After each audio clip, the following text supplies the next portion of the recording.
What's up, Discmaniacs? Zach here with Team Discmania and owner of Rotor Disc Supply. We have the Paradigm, and I also have with me a mystery box Horizon DD1 Stratosphere line. This thing is just, this is so good. This is probably my favorite disc since the last run of the Cloudbreaker ones. Those are gone. Got rid of all those. This is the new money disc for me. We're gonna throw the Paradigm, see what that flies like, and to kind of compare those, I guess I'll grab one of these Cloudbreakers off the ground. I'm kind of using them for my T-pad too.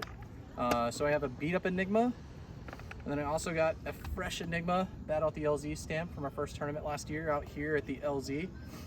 And we'll kind of compare those. So obviously this Paradigm, I've thrown it a couple times, so it's not beat up yet. So just kind of give you two Enigmas. I think that's about the closest it's going to be to. It's a little bit shallower than Enigma. And honestly, if you flattened out a DD1, that's pretty much what the Paradigm feels like. Super shallow grip, not quite the DDX, a little deeper than a DDX. I should have brought one, I had one. So a little taller depth in the rim than a DDX, but otherwise really similar feel. Pretty flat across the top, just a slight raise for the dome.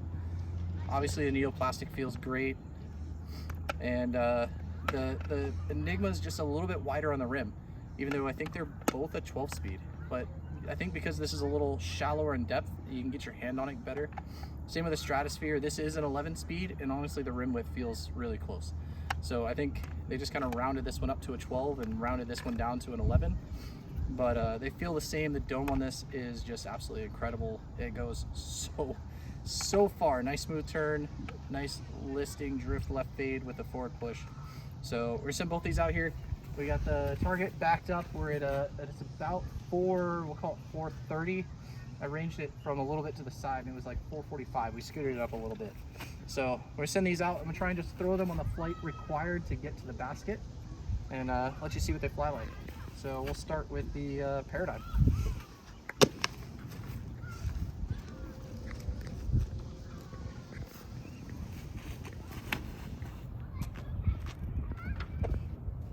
On a laser. A little bite at the end. So it says it has a 1.5 turn. I'm not quite seeing that, but there is a little bit of a tailwind and it's brand new. And I'm liking that. I've noticed that with some of the Discmania molds coming out lately. The Mermaid's a great example that the turn doesn't quite read as to what the disc flies like brand new. But once you season it in, the numbers match exactly. And honestly, I kind of like that. I think people get baited into a brand new disc and then they beat it up and they think that it's broken and they get a new one. So trust the disc, throw them for a couple months and let them beat in and they will change completely. So to prove that, I got two Enigmas. This one I've had for about 6 months. This one I'm borrowing and this one's pretty fresh. It's got like 2 scuffs on it.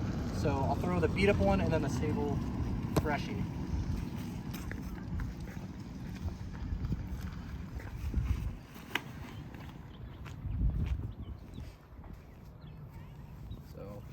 Going over the pin. Oh, the skip off the hill, that would have been about 20 left. All right, now freshie, sweet battle at the LZ stamp. So this is gonna be a little more stable just because it's brand new. Oh, I pulled it early. A little bit of turn, but it's still gonna come out. There she goes. A little too low. All right, and the Stratosphere, and I guess I'll grab one of these Cloudbreakers just to kind of give you a compare contrast to this too. All right, so the blacks with the yellow I found are a little more stable. I do have a red one that is a little flippier, but just a little bit. I've heard the purples are the flippiest, and I don't have a purple yet.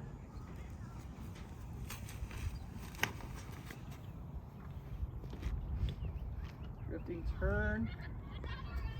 And that forward push, I love the fade on these. They don't dive, except when it hits a hillside. All right. We'll throw these Cloudbreakers too. So out of the Cloudbreakers, I got 2 different ones here actually. This is perfect. So this one is domey. This one, it might be hard to see on camera, but this one's flatter. So the flatters are flippy. The domey ones still hold up. So we'll throw this one on flex. This one I'm gonna throw on hyzer.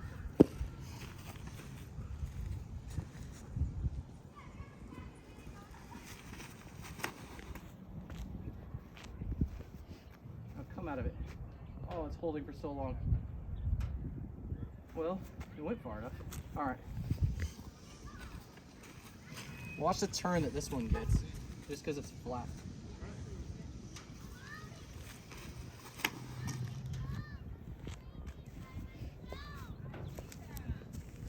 Boom, but it's still got, it's a really hard bite at the end. That's about 40 past the basket now. So the difference between the DD1 and the Cloud Breaker is you're gonna get that harder bite still out of the Cloud Breaker. The DD1 is gonna have more of that fairway feel, kind of like the CD1 too. So pair it with a CD1 and you get a similar flight with a little bit more fade at the end and that little extra distance. And I mean, honestly, I think that DD1 is gonna push the Cloud Breakers out of my bag, I think. I might keep one just for windy days, and that's probably just gonna be a C-Line DD3, honestly. So, I don't know, check them out, grab you a mystery box, get the DD1. If you use the combo pack they're offering now, you get a red and a black one. You can get both the DD1 and the CD1 together, and I think it's 10% off if you get both. So grab that, comment below, and maybe I'll send you a 20% off discount code too. You get 30% off a combo box. Thanks guys, we'll see you.